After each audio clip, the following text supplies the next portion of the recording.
The film community in Idaho is fantastic. Tonight on 6 on Your Side at 10, a look at the works of some of Idaho's talented filmmakers and the local festivals celebrating and supporting their work. Plus, we dive into the history of some of the mainstays of the local theater scene to learn how they have thrived for decades. 6 on Your Side after the Oscars starts now. Good evening and thanks for joining us tonight. I'm Karen Lair. A Boise man's story of hope and resilience is now being seen around the world. Shadi Ishmael is a gay Syrian refugee whose real-life story inspired the series finale of Little America, a new Apple TV show highlighting immigrants in the U.S. We first introduced you to him 4 years ago, and now his journey from the Middle East to the Treasure Valley is reaching a global audience. Seeing my whole life, living it and see the actor how living my emotion brought tears to my eyes. Like actually we couldn't stop crying, all of us. It's an emotional journey with an overwhelmingly happy ending. Sitting on a couch in Boise, Idaho, next to his husband Ian, Shadi Ishmael watches his own story on Apple TV. I will never forget how I was flying, like my heart flying. In 30 minutes, the episode titled The Sun shows Ishmael's years-long fight for freedom after his traditional Syrian family found out he was gay. I did know one time when in Jordan when I give up and I want to take my life. I know I was meant for something bigger than myself. Now he says it's not just his story anymore. Oh, Boise, look. It's about so many others who can see themselves in his character named Rafiq. They talk to me like almost every week. We spend hours on me and the writers. I feel now my light, it's lighting so many people way to see you can make it, you can do. I come here speaking zero English. I lost everything. Build everything from beginning, because sometimes you have to lose everything to gain everything. Stories like this need to be heard. People need healing because everybody has a story, and if something within his story speaks to them, that may help them through whatever they're going through. Production started in 2018, but Ishmael's episode almost didn't happen because of the travel ban put into place in 2017. Some of the episode's actors are from the affected countries, so the crew shot the show in Canada. And see, this is when they find out where I work. His entire life, he longed to see a story he could relate to on TV, and now it's his story, featuring an Arabic gay actor inspiring others. I had the experience, I had the pain, I had the suffering, but now I can turn it to something better so people can always believe you have a hope. You can make it anywhere you go. You can find home when you want to be home, Well, his story is still too controversial for some societies. The episode banned in nearly a dozen countries. The original 12 stories featured in Epic magazine are being published into a book available next month, and Apple TV has already signed on for a second season of Little America. More news coming up in just a moment, but first we take a quick check of the weather with Steve Liebenthal after a beautiful day. Yeah, very nice day. Just a little bit breezy this afternoon, but sunshine like we haven't seen it in at least a week, and we'll see more of that tomorrow. Tomorrow will pretty much be a carbon copy of what we experienced today. Right now, temperatures dropping throughout southern and central Idaho. The temperature at the Boise airport is down in the mid-30s now. Feels like 20s because of that west-northwest breeze at 7 miles per hour. Overnight tonight, those winds will continue to die down. 25 for the morning low with mostly clear skies, and then the sunshine comes back tomorrow afternoon, but the wind also comes back, and we'll tell you how long that will last in just a few minutes. A new milestone for representation in film. A pioneering group of Idaho artists is set to debut a new movie aimed at bridging the gap for actors with disabilities. It's a story our Anna Silver has been following for you over the last year. She joins us now live in studio to share a behind-the-scenes sneak peek at the nearly finished film. Right, I've done several stories with these folks, so it's exciting to see. And the writer says Making Sense is unique because it's the first feature film to have actors with disabilities play characters in a film who also have disabilities.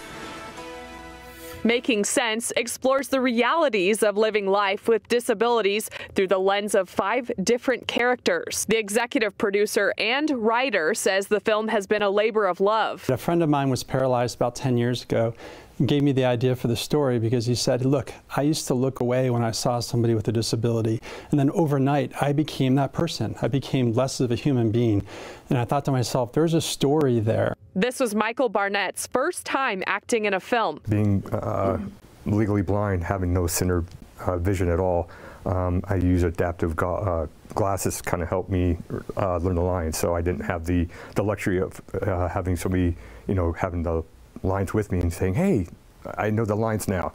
So they would have to read them back to me if I forgot a line. One of the actresses says the story really resonates with her. I have a niece that has Down syndrome, and I've always had different friends that don't either have sight or can't hear. And this world is full of people of different diversity, and I love that this movie brings an awareness to that. And being a part of something like that, being my first feature film, being such a big story of what it's trying to bring to the world is such a big deal to me. The feature film is setting the stage for more to come. It's awesome. Yeah. Well, the team is still putting the final touches actually on the film, but of course they will be showing the work in progress version at the film festival. That's awesome. Yeah. And a lot of people will be there, but if people can't make it all the way to Sun Valley, how can they still catch it? Is there a way yet? So they're still working on it. They hope to get into other festivals across the country, and then they hope to make it onto a streaming service. So we'll keep you posted. All right. Thank you, Anna. Well, Making Sense is just one of the many films shown at this year's Sun Valley Film Festival. Since 2012, the festival has been bringing the work of independent storytellers, artists, and filmmakers to Idaho's first ski resort. Now, that includes up-and-coming Idaho filmmakers. The One Potato Short Screenplay Competition aims to grow our local film scene. You can be from anywhere in the world, submit your short script. The winning script gets $5,000 to start their budget, but it has to be shot in Idaho, has to be turned around in 1 year, and then it's shown at the next festival where we announce the winner and the cycle continues. So this is video now of last year's winner, Girls Are Strong Here, which will premiere at this year's festival. You'll also find films coming out of Sundance and elsewhere, but SVFF is about more than just watching movies. Fans can also enjoy industry panels, a screenwriter's lab, and of course, the parties. Another highlight of the festival every year, the Coffee Talks, which have featured A-list Hollywood guests like Gwyneth Paltrow, Meg Ryan, Aaron Paul, and Clint Eastwood, just to name a few. And it's all coming up next month, and it could be you in those seats. You can learn more about the festival online at sunvalleyfilmfestival.org. Well, if that's not enough, or you'd rather stay closer to home, Film Fort is coming to Boise. It kicks off just a few days later as part of the Tree Fort Music Festival. The three-day event is dedicated to showcasing emerging independent cinema. It features 10 films with Q&As with the filmmakers and DIY film panels. We love things that push the boundary a little bit. We love thought-provoking documentaries, experimental narratives. The cool thing about a film festival is that you see films that you don't see anywhere else. Now, if you have a Tree Fort pass, you'll be able to get in. You can also buy a dedicated Film Fort badge for $30. That will give you priority access to the screenings. Well, most of those Film Fort movies will be showing at the Flicks, and the theater has been playing independent movies since 1984, and nothing, not construction, nor cineplexes, nor the advent of streaming has shut it down. In fact, as our Roland Barris shows us, business is as strong as ever, even as towering hotels and restaurants have eclipsed the building. It's tonight's State of 208. As Boise has grown, gems like the Flicks have become hidden. Because I had people say, oh shoot, you tore down the Flick. I'm like, no, we're back there, we're still there. A lot of things have changed since 1984 when the Flicks first went in. You can't even see the building from Myrtle Street anymore. The only indication that it's actually there is this sign. They built 8 inches from my wall, but they let me put a sign on their property, so there you go. Fortunately, the Flicks has a long-standing reputation that's still growing even faster than the urban jungle around it. People that like to come here love to come here. You know, it feels more like home to them than a big multiplex. Oh, I love the Flicks because it's real intimate atmosphere. They have wonderful food, and you can sit and have a glass of wine with your friends afterwards. The flick shows only films you can't see anywhere else. Art house films, independents, and foreign films. Films that its owner wants to see. You know, something thoughtful and artistic. Bad Boys, Rambo. No thanks. All of the movies in these intimate theaters are currently up for Academy Awards, and most of the DVDs in the small rental shop are indies and award winners that you can't find anywhere else. So with all her knowledge of the industry, who does Carol think wins Best Picture? My favorite movie this year is Little Women. And the movie posters on the walls are more than just decoration. For instance, A River Runs Through It was the film that put the flicks in the black after a difficult first 7 years. But that sort of put us on the map. We haven't lost money since then, which has been really nice. Carol has had offers to replicate the flicks in other towns, but she knows it can't be done for one reason. And I just feel like hands-on is what makes the flicks special. I can't be everywhere. And she says there's no place left to expand the flicks, even if she wanted to. I'm not young. I'm not going to make it any bigger. Maybe so, but 35 years of experience has created the perfect formula that was always ahead of its time. And as they say, and the flicks knows, the classics never go out of style. Roland Barris, 6 on your side. Well, for years now, we've been reporting on rapid growth in our state and carefully tracking its impact on our communities. You can find many more stories like this one under the State of 208 tab on our website, 6onyourside.com. Still ahead on 6 on Your Side, a sneak peek of the latest installment in our Finding Hope series. We'll show you how the Boise Police Department is supporting the mental and emotional health of its officers. And later in the newscast. You're really the fastest guy in the West. Ain't nobody faster than Bronco Billy. We'll take a look back at the time Clint Eastwood came to town to film a maybe not so classic movie as we continue our After the Oscars special coverage. Now, Steve Liebenthal with the On Your Side forecast.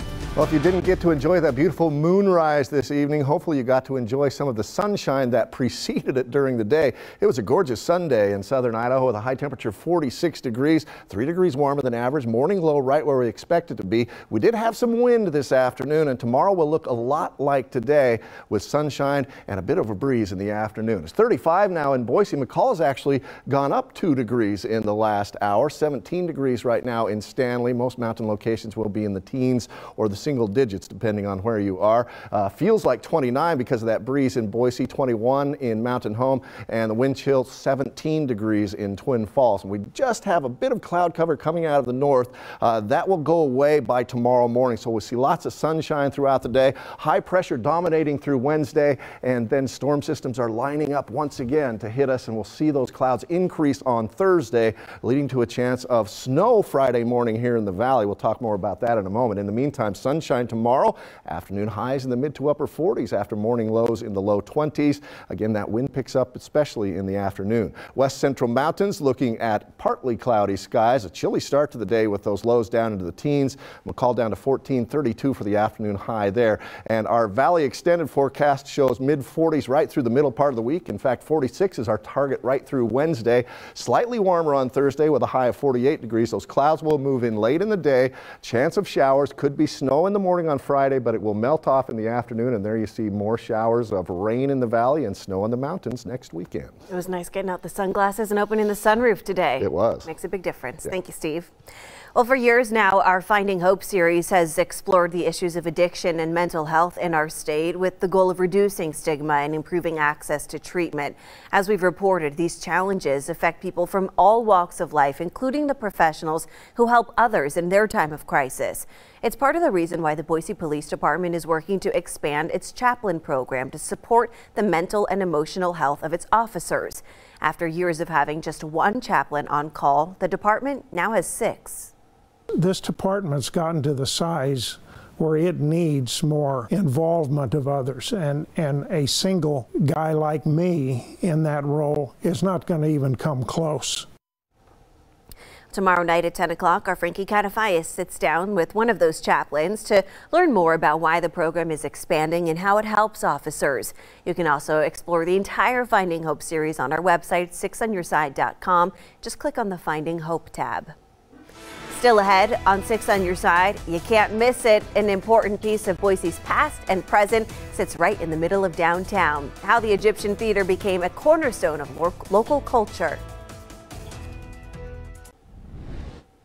Well, downtown Boise wouldn't be the same without it. The Egyptian Theater has been the anchor of the local entertainment scene for almost 100 years. If there were a category for historic theaters, the Oscar might go to this old brick building on the corner of Capitol and Main. 6 on Your Side's Don Nelson takes us inside. The marquee lights shine bright at the Egyptian Theater and are a welcoming sign to all those who walk underneath them. When you walk into the Egyptian Theater, you can feel it's something special about this place. It's almost like a trip back in time. So in 1922, when they discovered King Tut's tomb, it sparked a wave of being really fascinated with the exotic. And so you see a rise in theaters and other architecture that model this Egyptian revival style that you see here. As the years and decades passed, the Egyptian turned into the Fox, then the Ada, and back to the Egyptian. In the 1970s, there was a movement by a redevelopment agency to tear down this historic theater, like a Pied Piper playing its flute. What saved the theater from the wrecking ball? The organ, when people realized that the organ was going to go away, they had one last show in here with someone playing the organ, and it kind of woke people up and saying, why are we going to lose this for a mall? And then you really start seeing that pushback on saving the historic structures. We crawled underneath the stage to show you something pretty cool. This is the original organ from 1927 here at the Egyptian, and not too many people can still play this. You can see it is old. As a matter of fact, they have a film festival coming up, a silent film festival in February, where they have to bring somebody in to actually play it. That somebody is one of the nation's leading silent film accompanists and will be here February 15th for a night of silent movies. And it's hard to be silent when it comes to talking about the elephant in the room, or in this case, the spirit in the room. I have Can you address that issue right now? Yes, I really wish that all of the ghosts in the haunted buildings in Boise would tell us their story, but they don't want to talk to the historians. But historians will continue talking to us. Yeah, the acoustics are really great in here. In the 90s, they added like state-of-the-art equipment. About this beautiful historic theater in downtown Boise. Don Nelson, 6 on Your Side. Well, for another piece of Idaho movie history, just stop on Highway 2026 and head west. 30 minutes outside of Nampa, the Parma Motor View is one of the area's last surviving drive-in movie theaters, and it's been a family affair for 65 years. In 1953, television had come to the valley and it was turning the movie industry upside down. And my dad thought a drive-in theater would help combat television.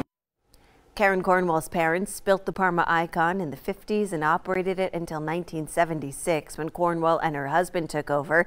Through the years, the theater's technology has evolved with the industry from delicate film to all digital, but one of its biggest draws has stayed the same. Probably the highlight of this place is our popcorn machine. It's the original.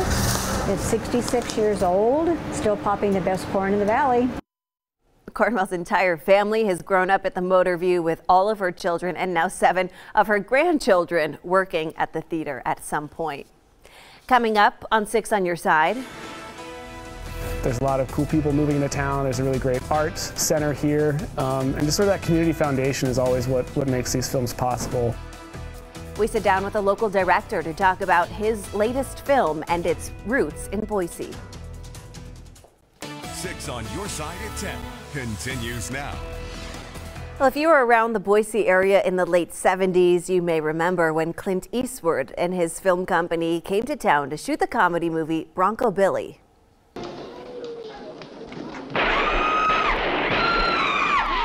If you were around.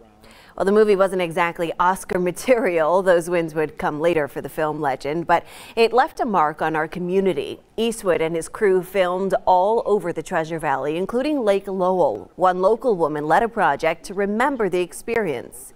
Actually, in the movie, you can see this monument base in the movie itself. At that time, it held a big plywood sign that said Visitor Center. And we're putting this sign up in its place so that people that come here know this is what you can see when you look at the movie. Elsewhere in the movie, you can also see the rearing horse statue at the Ranch Club Bar in Garden City. Eastwood spent almost 2 months in the Treasure Valley shooting that movie using hundreds of local extras. A local filmmaker is taking his talents overseas. Director Will Van Taugen grew up in the Treasure Valley, and we've been keeping tabs on his success in the entertainment industry. As our Anna Silva reports, his latest film, Heritage, is set in Germany, but some of those scenes were shot right here in Boise. In 2014, Will Van Taugen shot his first feature film in Boise called Almosting It. He says shortly after he finished that film, he started working on the script for the thriller called Heritage. It was shot mostly in Germany, where he took a small crew from Boise with him. But some of it could look familiar to locals. Some of the movie was filmed here inside the 10th Street station in Boise, and the bar was portrayed as if it were in Germany. The scene here in this bar, we sort of filled with a lot of people, filled it up with smoke, and tried to pass it off as a Berlin bar, and it worked out as well too. As well as other locations here in the Treasure Valley. Since a lot of this plays in the mountains, scenes that we reshot, we actually just went up to Bogus Basin really quick. Had enough trees in the background, similar light, and they cut in. You can't tell the difference. There are some scenes that we shot over there in these sort of abandoned locations. And so in my parents' basement, I, caused a little bit of a mess, built a set down there, and was able to shoot stuff that was cutting in with some of those rundown places as well. He says 2 of the actors are from Boise, as well as other crew members. They pretty much just gave up a month of their lives to come work on this film project in Germany, and we had a blast together. It was one of the greatest experiences I think I've ever had, and I think for some of them it was that way as well. Anna Silva, 6 on your side. Well, Heritage is a thriller about an American student in Berlin who is sent to the mountains to look for a colleague and then must find a way out. The film was released in German theaters, and you can find it online on iTunes. Here is a beautiful live view of downtown Boise from our tower cam atop the Red Lion Hotel. We will get a final check of the On Your Side forecast with Steve Liebenthal when we come back. Like tomorrow, it will be very similar, clear skies starting out at 27 degrees. We'll get down to around 25, and then an afternoon high of 45, lots of sunshine, but a bit of a breeze in the afternoon. And if you didn't get to see the sun rising this evening, just letting you know, moon set is at 9:03 in the morning. So 8:30 to 9, it's going to be cool. All right, head out. You can wake up with Good Morning Idaho at 5 a.m. Good night. Download the 6 on Your Side app from your app store today.